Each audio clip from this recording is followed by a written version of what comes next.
Kolay gelsin. Sağ olun. Çalışmalar kolay gelsin. 65 yaş üstü insanlarımıza, olgun insanlarımıza bir paket hazırlar. Kolonya. Tabii onlar kronik hastalar. Genelde hipertansiyonları var, şekerler var. Günlük olarak bir ilaç kutusu nasıl olması gerektiği. Bir de maske koyduk. Bilgilendirmeler yapılıyor. Arkadaşlarımıza burada sağ olsun. Sağlık çalışanlarımız her gelene veriyoruz.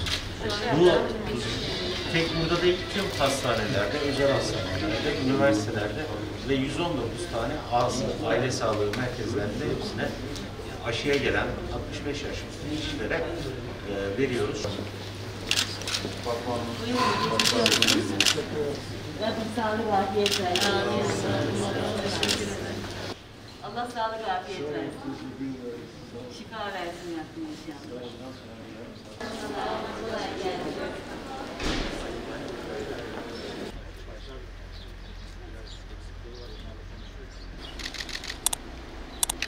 İyi ki varsınız. Allah şifa versin.